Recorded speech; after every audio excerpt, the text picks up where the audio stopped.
এঁচড়টা আমি সিদ্ধ করে নিয়েছি, এবার মেখে নেব। লবণ দিচ্ছি, একটু হলুদ দিয়ে দিচ্ছি, একটু জিরে গুঁড়ো দিচ্ছি, দিয়ে দিচ্ছি ধনে গুঁড়ো, আর দিয়ে দিচ্ছি একটু লঙ্কা গুঁড়ো,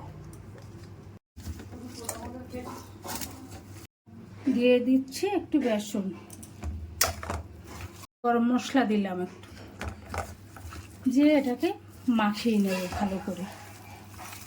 একটু তেল মাখিয়ে নিলাম, এবার মুইঠার শেপগুলো দেব।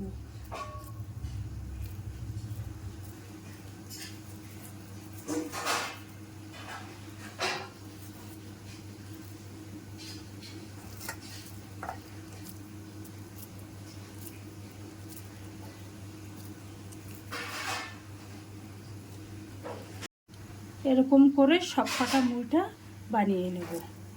মুইঠাগুলো আমার বানানো হয়ে গেছে, আমি এক এক করে ভেজে নেব। কড়াইতে তেল দিয়ে দিচ্ছি,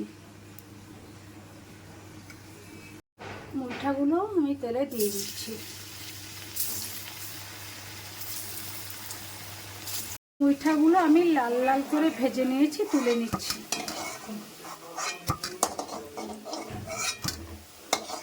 এবার আলুগুলো ভেজে নেব।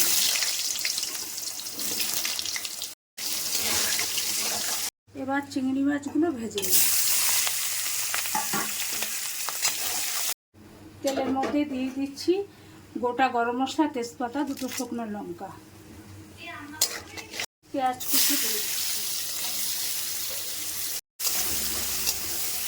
দিয়ে দিচ্ছি, টমেটোটা দিয়ে দিলাম, রসুন বাটাটা দিয়ে দিলাম, এক চামচ জিরে গুঁড়ো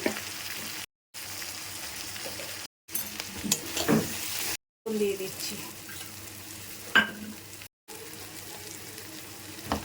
চিনিটা দিয়ে দিলাম,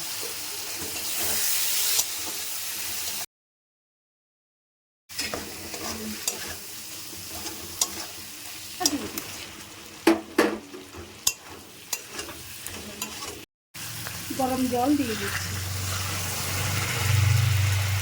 গ্রেভিটা ফুটে উঠেছে, মুইঠাগুলো দিয়ে দিয়েছি, দিয়ে দিচ্ছি একটু ঘি,